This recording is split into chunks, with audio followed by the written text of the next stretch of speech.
Después de la creación de Adapa, los dioses convivían con el hombre y la raza humana proliferó en número.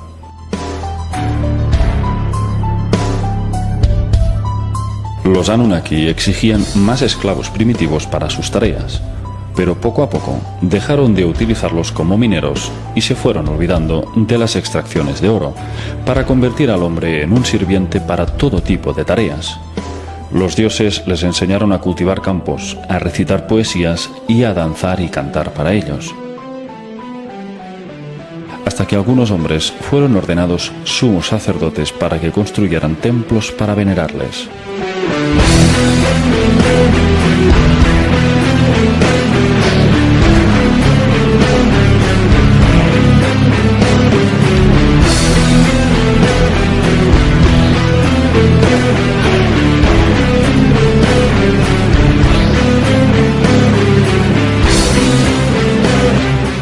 Cada Anunnaki alimentaba su egocentrismo fundando una ciudad propia para ser venerado como un dios.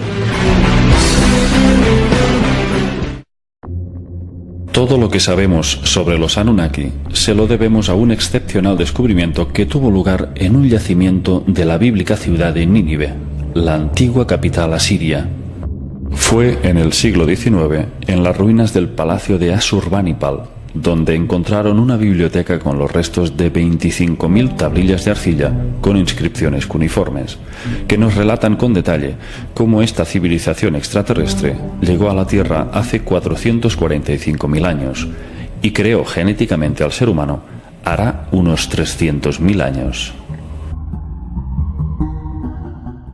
¿Quiénes eran realmente los Anunnaki? En el panteón sumerio figuran 23 dioses Anunnaki, pero sabemos que ni eran dioses, ni ángeles, ni demonios, sino criaturas con un desarrollo tecnológico y unos conocimientos sobre física avanzada, capaces probablemente de alterar el espacio y el tiempo, de atravesar dimensiones y mundos paralelos, y dotados de un potencial psíquico con el que podrían manipular las mentes de una raza inferior y convertirla en una especie esclava. Ante una civilización tecnológica como la suya, el hombre les consideró dioses celestiales con poderes para gobernar el cielo y la tierra.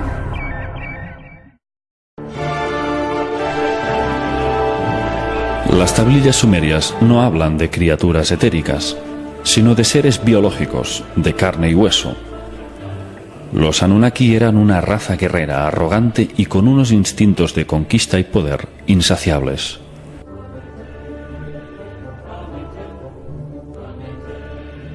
Sabemos por los grabados que físicamente en comparación con los hombres eran muy altos, probablemente una altura superior a los 2,5 metros, y también mucho más fuertes. Se les representa como grandes manipuladores genéticos capaces de crear vida artificial y con conocimientos psíquicos muy elevados para jugar a ser dioses, creando religiones como sistema de control de la población, para confundir y generar guerras y disputas entre los pueblos de la Tierra. Pero, ¿qué aspecto tenían estas entidades? ¿Eran tan humanos como nosotros? En los grabados sumerios, los Anunnaki eran representados en forma humanoide, y aunque sus rasgos faciales quedaban parcialmente ocultos, en parte debido a sus barbas de lapislázuli, parecían tener un rostro humano. Sin embargo, en relación a su aspecto real, hay algo que no encaja. Los Anunnaki les prohibieron a los sumerios que en sus grabados y estatuas los reflejaran en su aspecto real. ¿A qué obedecía esta prohibición? Si los Anunnaki eran tan humanos como nosotros, ¿qué clase de inconveniente hubieran tenido en dejarse reflejar tal como eran? En Babilonia denominaban a los Anunnaki Sir, que significa dragones o gran serpiente. De hecho, el propio Enki pertenecía a una estirpe familiar llamada la Hermandad de la Serpiente, ya que su madre, la concubina Nanu, era descendiente de esta sangre. El símbolo de Enki eran las 2 serpientes enroscadas del caduceo. Este símbolo podría encerrar hasta 3 tipos de significados. La primera interpretación sería la naturaleza reptiliana de estos seres, una posibilidad cada vez más aceptada por investigadores de todo el mundo, en vista de que prácticamente todas las culturas antiguas de la Tierra fueron creadas por dioses serpiente llegados de las estrellas. La segunda interpretación sería que, debido a que las dos serpientes guardan una estrecha similitud con la cadena del ADN humano, sería todo un sello distintivo para decirnos que ellos nos crearon, algo así como un copyright que viene a recordarnos quién es el fabricante de nuestra raza. El tercer significado del caduceo sería la síntesis del conocimiento, de la sabiduría espiritual, ya que tal como viene simbolizado por el hinduismo, la serpiente enroscada es la energía kundalini que el hombre guarda latente en su chakra sacro, en espera de que ascienda hacia la iluminación, recorriendo todos los centros energéticos hasta alcanzar el séptimo y último chakra, el coronal. En el Oriente Próximo se encontraron varias estatuillas de dioses sumerios, claramente de aspecto reptiliano. Sus rostros parecen ranas y sus cráneos son mucho más alargados que los humanos, especialmente en la parte occipital. De hecho, ya se han encontrado calaveras en Sudamérica, supuestamente pertenecientes a los antiguos Anunnaki.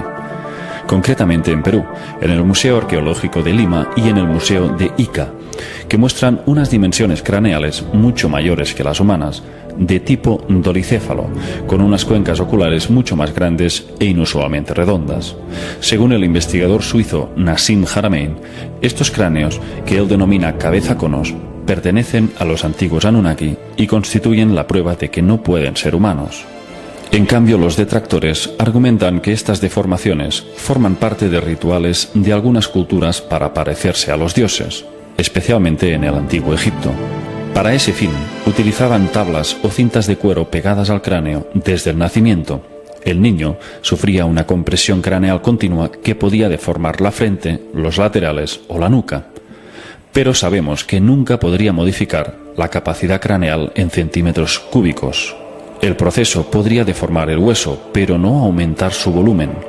Eso sería del todo imposible.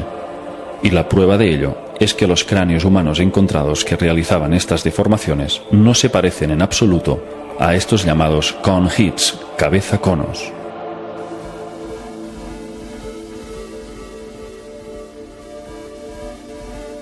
El mayor tamaño de cráneo humano que se tiene conocimiento alcanzaba unos 1980 centímetros cúbicos. Sin embargo, algunos de estos misteriosos cráneos alcanzaban un tamaño de unos 3.200 centímetros cúbicos, una diferencia importante.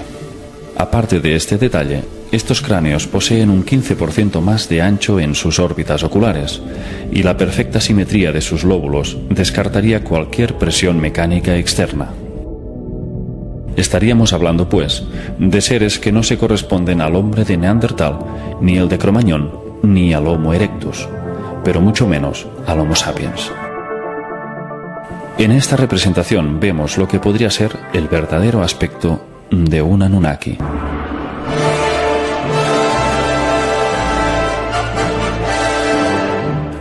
Según las tablillas, eran seres territoriales, belicistas y tremendamente ritualistas. Se regían por la numerología y realizaban sacrificios humanos y animales en fechas señaladas como parte de un ritual de invocación hacia otras dimensiones.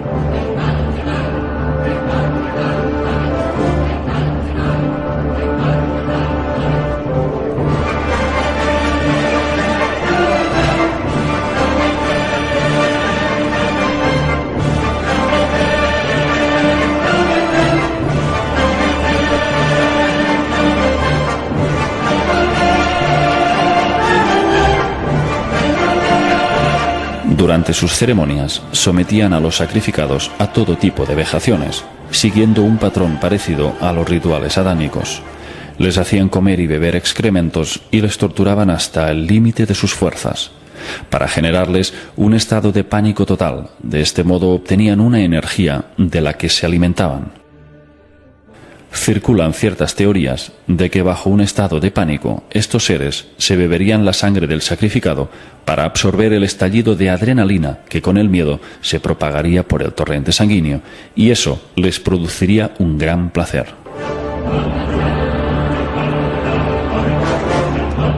Enki, en cambio, era contrario a estas prácticas y luchaba para liberar al ser humano de su esclavitud, a través de la fundación de las llamadas antiguas escuelas de sabiduría, que tanto proliferaron en Egipto. Enki fue un benefactor para la humanidad y el responsable de que el hombre fuera el depositario del conocimiento espiritual.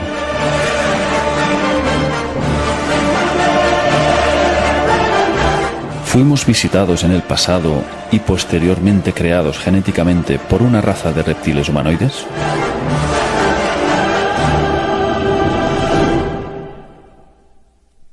Aunque todas las evidencias apunten ineludiblemente hacia esa dirección, quien ostenta el poder mundial oculta esa realidad con el fin de que sigamos ignorantes sobre nuestros orígenes, pues este conocimiento podría tambalear las bases de todas las religiones del mundo y en gran medida causaría una revolución social sin precedentes que obligaría al sistema educativo a modificar todas las enseñanzas y a la ciencia actual tendría que admitir la invalidez de sus postulados. Entre el 10 y el 14 de abril del 2003, en plena invasión de Irak, el ejército de los Estados Unidos saqueó el Museo Nacional de Antigüedades de Bagdad y robó grandes cantidades de figuras, tesoros y tablillas que nos hubieran revelado mayores detalles de la conexión reptiliana de los Anunnaki.